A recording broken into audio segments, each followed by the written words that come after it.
दोस्तों, आचार्य चाणक्य को श्रेष्ठ विद्वानों में से एक माना जाता है। आचार्य चाणक्य को धर्म, राजनीति, अर्थशास्त्र, समाजशास्त्र, राजनीति शास्त्र आदि तमाम विषयों की गंभीर जानकारी थी।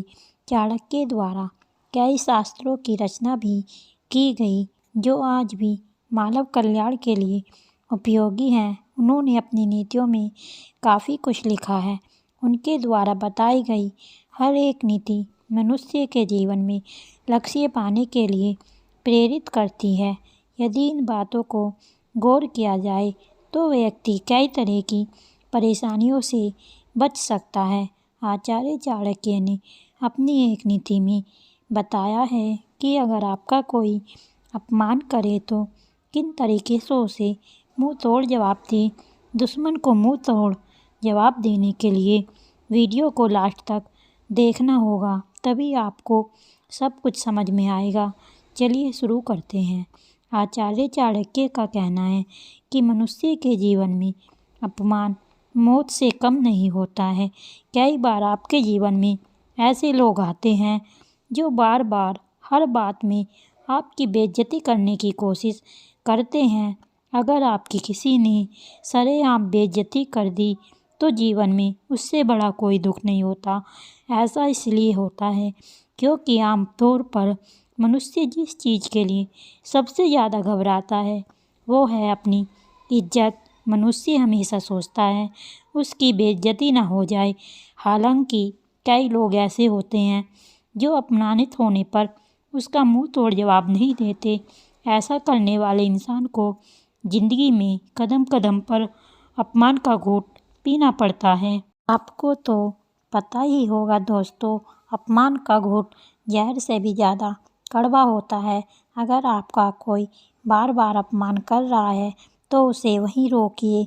जिस तरह से बीता हुआ वक्त वापस नहीं आता है, ठीक उसी तरह से अगर किसी ने आपका अपमान सबके सामने कर दिया है तो आपको लोगों की नज़रों में वह जगह नहीं मिलेगी जो जगह पहले से थी।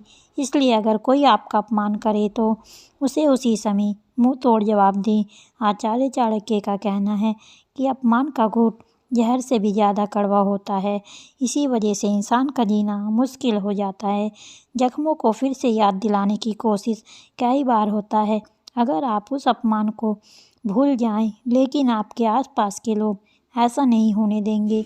जब भी उनको मौका मिलेगा तो वो आपको उन जख्मों को फिर से याद दिलाएंगी और ताकि आप खुद में बुरा महसूस करेंगे। दोस्तों, आखिर में हम आपको आचार्य चाणक्य जी के द्वारा बताए गए ऐसे एक नीति के बारे में बताएंगे जो आपकी ज़िंदगी परिवर्तन कर सकती है। तो आइए जानते हैं चाणक्य जी के कुछ चमत्कार नीतियों के बारे में। नंबर 1, अपमान करने वालों को कैसे बस में करें। पहले के ज़माने में जिसकी आयु बड़ी होती थी उसे बड़ा माना जाता था, लेकिन आज के ज़माने में जिसके पास पैसे ज़्यादा हैं उसे बड़ा माना जाता है। आचार्य चाणक्य कहते हैं, संसार में जिसके पास धन है उसी के सब मित्र, भाई, बंधु और सज्जन होते हैं। आज के ज़माने में तो धनवान व्यक्ति को ही श्रेष्ठ व्यक्ति माना जाता है। इस प्रकार वह आदरपूर्वक अपना जीवन बिताता है। अपमान करने वाला भी उसके आसपास ही घूमता है, पश्चाताप करता है। इसलिए जब तक आपके पास धन है तो वो तब तक आपके वश में रहेगा। आचार्य ने धन के महत्व पर प्रकाश डालते हुए यहाँ स्पष्ट किया है कि मनुष्य के पास जब तक धन रहता है तब तक सब उसके मित्र बने रहते हैं। दुश्मन भी संधि की भावना रखता है। जिसके पास धन होता है उसके रिश्तेदार भी बहुत होते हैं। धनवान व्यक्ति को ही संसार में श्रेष्ठ माना जाता है और धनवान व्यक्ति का जीवन ही धन्य कहलाने योग्य है। निर्धन व्यक्ति तो निर्जीव के समान है, क्योंकि ना तो उसकी ओर कोई ध्यान देता है ना ही कोई उसका अपना होता है। उसके पीछे लोग हमेशा चुगली करते हैं और उसे देखते ही अपमान करने लगते हैं। ऐसे में आपको झगड़ा करने के बजाय खुद पर ध्यान देना चाहिए, लोगों पर नहीं। आप किसी एक फील्ड में कामयाब होने के बाद वही लोग दुम हिलाते हिलाते आपके पीछे पीछे आएंगे, आपसे इज्जत से बात करेंगे और वो आपके साथ ऐसा क्यों किया जीवन भर पश्चाताप करेंगे।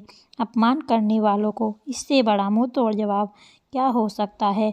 धन में ऐसी शक्ति है कि सब जानते हुए भी वह आने जाने वाला है। धन किसी के पास नहीं ठहरता है, फिर भी सब लोग धनवान व्यक्ति को ही अपना मित्र और भाई बंधु मानते हैं। इसलिए आचार्य चाणक्य कहते हैं, जिसके पास धन हो वो सबको अपने वश में कर सकता है। नंबर 2, मधुर व्यवहार से मुंह तोड़ जवाब दे। हम लोगों को सबसे पहले उनकी बातों से परखते हैं और उनके व्यवहार को समझते हैं कि वो कैसा व्यक्ति है। इसलिए कोई भी व्यक्ति यदि आपका अपमान करे तो आप कभी भी गुस्से में आकर उसे जवाब ना दें। आप शांत रहकर मधुर व्यवहार कीजिए, शायद वो अपनी गलती को मान ले। इसलिए चाणक्य कहते हैं, जिसके पास समझदारी होती है वो हर परिस्थिति को बिना डरे और बिना लड़े आसपास सामना कर सकता है। नंबर 3, आचार्य चाणक्य कहते हैं, अपमान करने वाले नरक जाते हैं। दोस्तों, जैसे फूल में सुगंध, दीपक में तेल, सूखी लकड़ी में अग्नि, दूध में घी और गन्ने में गुड़ तथा मिठास होती है, वैसे ही हर प्राणी के शरीर में आत्मा और परमात्मा विद्यमान रहते हैं। बुद्धिमान मनुष्य को विवेक का सहारा लेकर आत्मा और परमात्मा को जानने का प्रयत्न करना चाहिए। कभी किसी का अपमान नहीं करना चाहिए। जो लोग दूसरों का अपमान करते हैं जो पापी होते हैं, और क्योंकि सबके शरीर में परमात्मा वास करते हैं, ये जानते हुए भी यदि कोई किसी का अपमान करे तो वो किसी दूसरों को नहीं, स्वयं परमात्मा को अपमानित करता है। ऐसे लोग नरक में जाते हैं। चाणक्य कहते हैं, बदबू केवल सड़े फूलों से आती है, क्योंकि खिले हुए फूल हमेशा खुशबू फैलाते हैं। अगर बदबू फैलाने वाले सड़े हुए फूलों के पास हम जाएंगे तो हमें भी बदबू ही मिलेगी। इसी तरह जो इंसान दूसरों का अपमान करता है, ऐसे लोगों की सोच बहुत ही छोटी होती है।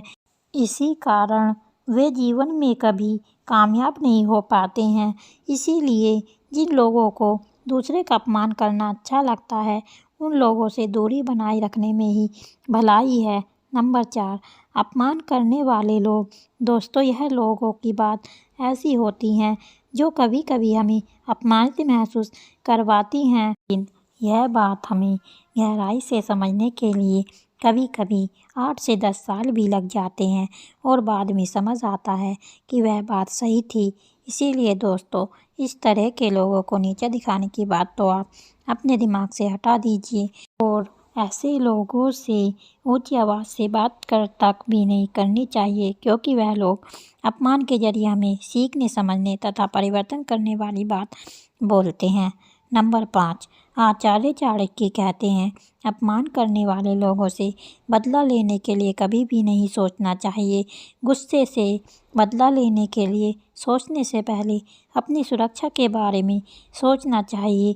जैसे शत्रु हमारा कुछ भी बिगाड़ नहीं सकता, व्यक्ति को पहले ऐसी रणनीति अपनाना चाहिए जिसे व्यक्ति का धन, संपत्ति, बच्चे और कैसे कई सारी चीज़ें शत्रु के सामने सुरक्षित रह सके। ऐसा उपाय व्यक्ति को पहले से ही कर लेना चाहिए। नंबर 6, कोई बार बार करे अपमान तो ऐसे दिखाओ उसकी औकात। आचार्य चाणक्य कहते हैं कि जो एक बार अपमान करता है वो समझदार कहलाता है, और जो 2 बार अपमान सहता है वो महान कहलाता है, और जो बार बार अपमान सहता है वो मूर्ख कहलाता है। आचार्य चाणक्य अपनी चाणक्य नीति में बताते हैं कि बार बार अपमान का घूंट पीना मूर्खता की निशानी है। दरअसल आपको बेइज्जत करने वाला आपको परेशान देखकर खुश होता है और इसे अपना मनोरंजन का हिस्सा मानता है, तो ऐसे में आपको खुद पर काबू करने की ज़रूरत है। चाणक्य नीति के अनुसार व्यक्ति को कभी भी संयम का साथ नहीं छोड़ना चाहिए। अगर आप विपरीत परिस्थितियों में भी संयम से काम लेते हैं तो दुश्मन आपका कुछ भी नहीं बिगाड़ पाएगा और आप मुश्किल में भी नहीं फंसेंगे। संयम खोने से स्थितियाँ बिगड़ती हैं, इसलिए कभी भी संयम का साथ ना छोड़ें। अगर आप संयम रखेंगे तो दुश्मन को भी भ्रमित करने में कामयाबी पा सकते हो, और जो आपका अपमान करने वाला आपको दुख में देखकर खुश होता था वो अब आपको देखकर जलेगा। बस आपको बताए गए ट्रिक को अपनाना है।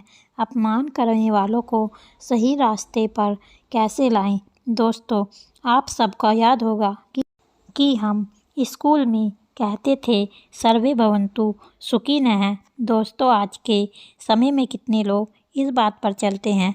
सब अपने अपने स्वार्थ के लिए मारने मरने को भी तैयार हैं। ऐसा क्यों? यह सबको पता है कि एक दिन इस संसार से चले जाएंगे, इसलिए जितने दिन जिंदा थे सिर्फ खाने पीने के लिए रहकर बाकी सब दान कर देना चाहिए था। वह कहते हैं ना, we are busy for nothing. जैसे तू आया था वैसे तू जाएगा। धन की बात छोड़, एक कपड़ा भी नहीं ले जाएगा। इसलिए जो गलत है हम वो कार्य क्यों करें? दूसरों को अपमान करना भी गलत है, ये जानते हुए भी कि लोग ऐसी गलतियां कैसे करते हैं। मृत्यु के बाद आत्मा जरूर सोचेगी कि मुझे कुछ लोगों की मदद करनी चाहिए थी। क्या पता यह दिन, यह पल हमारी ज़िंदगी का आखिरी समय ही हो, क्योंकि अपनी ज़िंदगी में ही ऐसे ही कुछ लोगों के पास आज वह भी नहीं है। कुछ लोग हमारी तरह बनने के लिए सपना देखते हैं। और ये भी याद रखना कि जब आपसे कोई पूछेगा तो आप दूसरों की बुराई तो बड़ी अच्छे से कर लेते थे और दूसरों का अपमान भी बहुत अच्छे से कर लेते हो, लेकिन आपने कुछ नहीं अच्छा किया। और जो भी कुछ मुँह से निकला हुआ ज़िंदगी का आखिरी शब्द भी हो सकता है। इसलिए समय रहते सबको सुधर जाना चाहिए और अधर्म, किसी का अपमान, किसी से शत्रुता, छल कपट करना, ये सब छोड़ दीजिए और सही रास्ते पर आइए। ज़िंदगी बहुत आसान हो जाएगी।